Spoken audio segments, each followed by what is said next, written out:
Hello बच्चों, चलिए प्रश्न देखते हैं। यह ज्ञात हो चुका है कि गेहूं की कुछ किस्मों को पतझड़ के मौसम में बोया जाता है, परंतु इनकी कटाई अगले मध्य ग्रीष्म में होती है। इसके लिए संभावित कारण क्या हो सकते हैं? आइए जानते हैं यहाँ पे हमारे प्रश्न की मुख्य अवधारणा। यहाँ लिखते हैं हमारे प्रश्न की मुख्य अवधारणा। हमारे प्रश्न की मुख्य अवधारणा यहाँ पर संबंधित है गेहूं की किस्म। गेहूं गेहूं की किस्म। गेहूं की कुछ ऐसी किस्म होती है जिन्हें पतझड़ के मौसम में बोते हैं। जिन्हें कब? पतझड़। पतझड़ का समय कब शुरू होता है? फरवरी के समय बोया जाता है। बोया जाता है। और इनकी जो कटाई होती है, कटाई कब होती है? अगले मध्य ग्रीष्म में। यहाँ पर लिख लेते हैं कटाई कब होती है?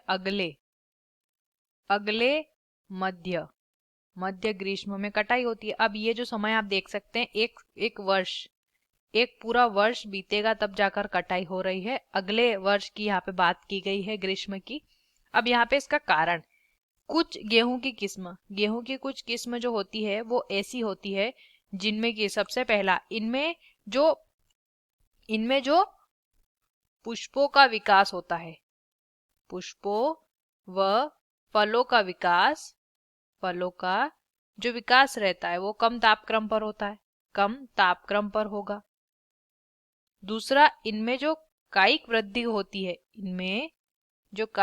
होती है या परिपक्वन जो इनमें होता है वो होता है वसंत के समय में। वसंत में इनमें कायिक परिवर्तन होता है, यानी कि जब क्या आ रही है, थोड़ी थोड़ी ग्रीष्म ऋतु आने लग जाती है, उसके पश्चात इनमें कटाई होती है। तो ये जो गेहूं की कुछ किस्में होती हैं, इसका संभावित कारण यही है कि इनमें पुष्पों और फलों का विकास कम तापक्रम यानी कि शीत ऋतु जब आती है तब होता है, और इनमें कायिक वृद्धि वसंत के समय में होती है।